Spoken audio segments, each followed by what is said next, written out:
Penny Arcade Expo 09. I have got Mike Wilford, the CEO of Twisted Pixel. How is Penny Arcade Expo treating you, sir? Very well. I have lots of energy.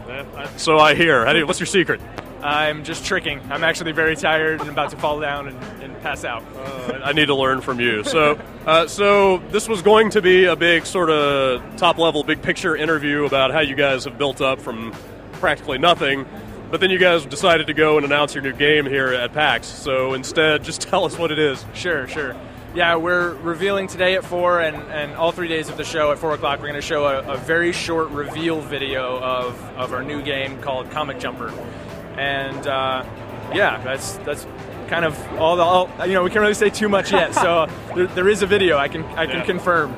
So you guys aren't talking platform or release schedule, like any of that stuff yet, right? Right. So we're doing something a little bit different this time, where we're taking a little bit longer lead time with the game, and let people know what we're working on earlier. We seem to have some fans that are really interested in just tracking us and stuff. So we wanted to put something out there and kind of little nuggets of information as we go along and get closer to releasing. Longer lead time for you guys is kind of a relative term, right? I mean, how fast did you make the Maw and then Splosion Man? I know you guys are a pretty small crew. Yeah, Maw was 9 months, and that was because we started from scratch. Splosion Man was 6 months, almost to the day from when Maw came out, Splosion Man came out. So it was very fast. What kind of crew did you start with? I mean, how many employees were there at Twisted Pixel at the, day one, and then how have you ramped up as these projects have gotten bigger? Yeah, when we first started the company in 2006, the Xbox 360 had just come out, and live arcade was this new exciting thing that smaller companies could really get into and establish themselves with. So that's what we wanted to do. And Josh, Frank, and myself, Josh Baer, Frank Wilson, we just kind of decided to go quit our day jobs and take the plunge and live off our savings until we could get someone to give us money for one of our ideas. And we did that. It was just the three of us, and eventually Microsoft dug the Maw and greenlit us, and we got some funding for that and just went for it, and we grew to 9 people. And once we finished that, we knew we needed to grow the company in order to handle the next game. So we moved from Indiana down to Austin, Texas, where we grew to 15, and we did Splosion Man and some contract work at the same time. Is there do you find a pretty rich pool of talent in Austin for game development? Yeah, it was. It was a pretty big difference from Indiana. We were southern Indiana, where we just kind of kept costs down. We were just very indie, very poor, and Josh's mom could feed us when we needed food. So a lot of ramen and stuff. Lots of ramen. Yeah, no, it was a necessary evil. But now we're doing much better. We can come down to Austin, and there's definitely a lot more talent pool and a lot of other indie developers here in town. That it's really awesome. Environment. Everyone just really helps each other out, and it's really cool. So you're talking about spending a year on this game. How's the scope of the company grown with this new project? I mean, are you adding even more people on? Or? Yeah, so this team will be a little bit bigger than even Splosion Man, and I'm not quite sure how big it's going to get. It's going to be we're gonna take our time. It's going to be more like a year or longer. I don't know. We're kind of figuring all that out, but yeah, no, it's safe to say the team's going to be bigger. We're going to take the time that we're given and the extra money we're given for this project to do something I think it's going to be pretty special.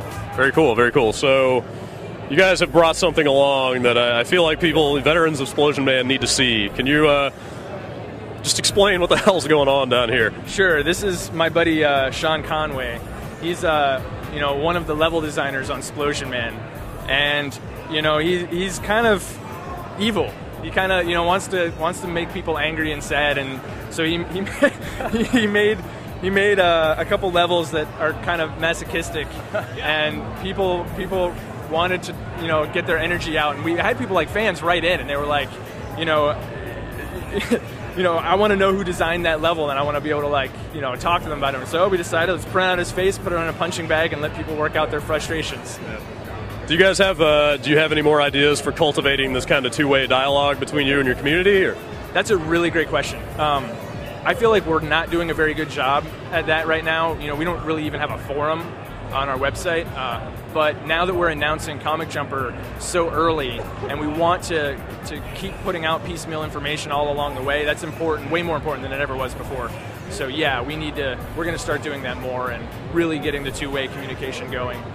Very cool. And so lastly, can you give us a nugget, any kind of something about the new game, just something that you would not expect about Comic Jumper.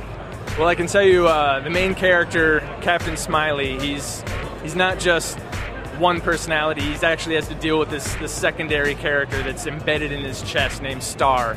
And Captain Smiley and Star are, attached and have to deal with each other and solve problems, but they totally hate each other's guts. And so Captain Smiley's running around doing his thing and trying to act all cool and be the superhero, and Star's just like totally like cutting the legs out from underneath him the whole time. So, and hopefully what's Twisted Pixel fashion, there's going to be a lot of humor in this game, like Explosion Man. Very cool. Well, I hope you'll come back and tell us more when you guys are ready to say more.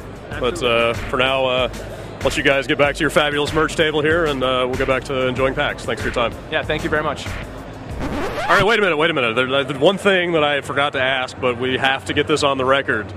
The ending of Explosion Man, what the hell? All I can say is that everyone on the team just had so much fun making the game that anytime someone had an idea for something to throw into the game, we were just like, go for it. Yeah. And we had this camera sitting around the office. Someone made some really, really cool costumes for the scientists and for Explosion Man. Like, our lead designer, Sean Riley, cut out like hundreds of felt circles and put it all together and made this awesome Explosion Man costume. We're like, man, we have to use this. So we all went out in the back like lawn area of our office and just acted like fools, recorded the whole thing.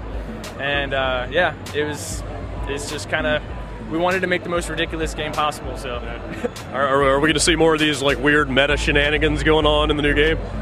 Probably. We like just mixing it up and throw like live action, like the girlfriend and the boyfriend are just about to kiss and the sausage lands, like just totally you don't expect it. It's just the most random, like, did my game just break? Like, we love doing shit like that. So I think you probably expect more. Very cool. All right, well, don't hold out on us too long. All right. All right.